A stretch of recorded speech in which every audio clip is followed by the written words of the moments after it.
Hey guys, so you've checked out the channel, you've been to Frederick, you've seen downtown, you've driven around, and now you're wondering, Ricardo, what do I have to do in order to get my piece of Frederick?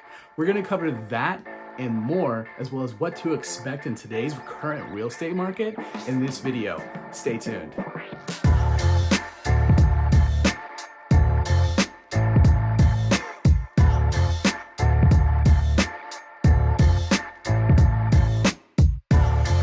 If this is your first time checking out the channel, be sure to hit the subscribe button down below. Also, click the notification bell. We do videos about eating, sleeping, playing, living, working in Frederick, Maryland. I'm also a local realtor in the area, so if a move is in store for you to Frederick, be sure to go ahead and shoot me a text, send me an email, give me a call, even send a little carrier pigeon. So whether it's Frederick or anywhere else in Maryland, be sure to go ahead and give me a shout. All right, guys, so right now, as you're aware, Maryland is just like anywhere else in the country when it comes to the real estate market. It is a crazy seller's market. Now, Frederick more so just due to its location between DC and Baltimore. What we've seen, especially last year, is that there's been an influx of people who were trapped in their tiny condos in the major cities who are looking to go ahead and branch out.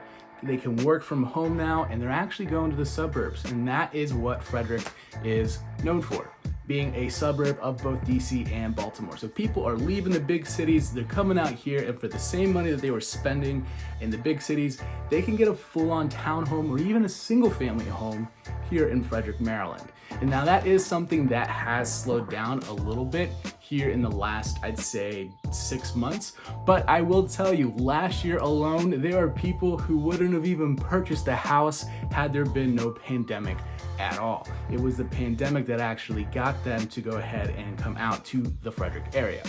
Now, with that being said, so far this year, we've noticed that it's still a competitive market. However, I'd say since May of this year, what we've noticed is that there's been a little bit of a slowdown. And when I say a slowdown, we see it as real estate agents on our end. It still looks like it's very competitive, but instead of a house getting 30 offers like we did last year, we're seeing homes are getting maybe 7 to 10 offers. And at open houses, instead of seeing a line of 50 people, I'm not even kidding, 50 people, we're seeing maybe like 10 to 15 people are showing up to those open house events. Now, like I said, it's still a very competitive market, but it's going to slow down now that we're opening it back up, and it's not just sitting in your house or shopping for a house. Like, people are going on vacation now, and I think that more so throughout the summer, we're gonna see a little bit more of a steady seller's market than we saw last year, which was just an insane seller's market. Okay, so first things first, when shopping for your next home, the first thing that we're gonna need before we take a look at any homes is gonna be the pre-approval. Now you might be saying, Ricardo, why do I need the pre-approval? I can just call you up and show me houses. Like, look, like, there are agents out there that will go ahead and do that and open the door for you, but let's be real, right now, homes are going under contract so fast that if we had to get our ducks in a row and fix some credit stuff or just wait on documents, the home that I go out and show you that you fall in love with, somebody else who's ready to go and already pre-approved could come along and put the offer in while we're trying to get our stuff ready. And we're gonna wanna get that done up front just so it's easier for you guys, because you know, it can be a stressful process. So having one less thing to worry about is just gonna make it easier all around. So step 2, we're gonna actually sit either in person or virtually, go over the entire home buying process just so you know what to expect throughout the process moving forward, but also so we can kind of sit down too after we've already talked to the lender or either right before, and sit down and really develop a game plan. Say, hey, look, Ricardo, this is how much I have to play with.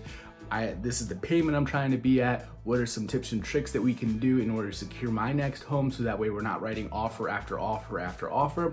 So really, there's a lot of value to that consultation that can help alleviate some stress. On average, my clients only look at 5 homes before they've went ahead and selected the one that they're gonna purchase and ultimately get under contract on. So if that's something that you're interested in as well, instead of writing 10 offers, also give me a call. All right, so step number 3 is gonna be finding your next home. Now, there's all these sites out there, Zillow, Redfin, Trulia, all those ones. What I actually like to do is, after we've sat down in step number 2 with the buyer consult and we go over all the criteria of what you're looking to have in your next home, I'm then gonna take that information, I'm gonna put it in the MLS. And then this way, whenever a home hits the market fitting that criteria, it's gonna be sent directly to you. Now, the big sites that you see out there to find homes on, they all pull from the MLS to send to you, but they only pull it periodically. So what you're gonna find is that the auto search that I'm gonna set up for you is gonna be a lot more accurate than what you find on those third-party sites. Now, we always tell our clients, use whatever sites you feel comfortable using, but always cross-reference it through your auto search. Now, once you've actually gathered the homes that you want to take a look at, we're gonna go out and actually see them in person. If you are moving in from out of state, there are ways that can accommodate you virtually to go ahead and narrow the list down, so that way when you get to town, we can actually see those ones in person. So feel free to give me a shout about that as well if you're interested. And once we find that next home, we're gonna go ahead and write our offer to purchase that home. Now, I would love to go in depth with you personally as to different tips and tricks we can try and strategies to get you the offer on your next home. So feel free to give me a call on that as well.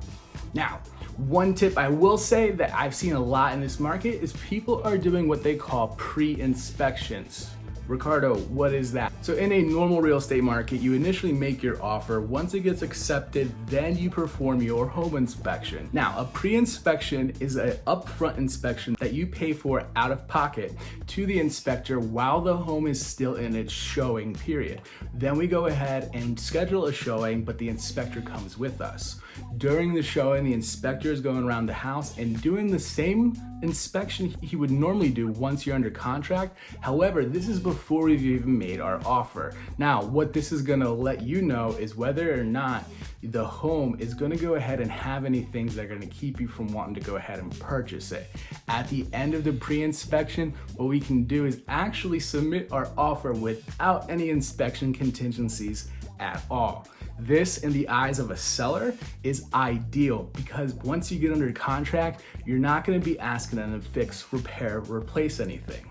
And again, I can go over more tips just like this and different strategies that I've been using if you give me a call. Now, another thing that we as realtors are seeing a lot of in this market is what we call escalation clauses. Now, what is that? So with an escalation clause, you go ahead and say, hey, I'm gonna go ahead and make an offer of, say, for example, $300,000. However, I am willing to outbid anybody else up to $330,000 by increments of, say, 1% of the total purchase price. So in that case, it would be by $3,000. So if somebody came in at $310,000, your offer would automatically go up to $313,000, and it would do so until you reach your cap at the $330,000. Now, that has been something we've seen a lot of in this last market. However, we've also seen a lot of people getting reckless with them. Now, you can't, like I said, you can't just make the highest offer in the world. It's not always gonna work that way because a listing agent is always looking out for what the appraisal is gonna come back at.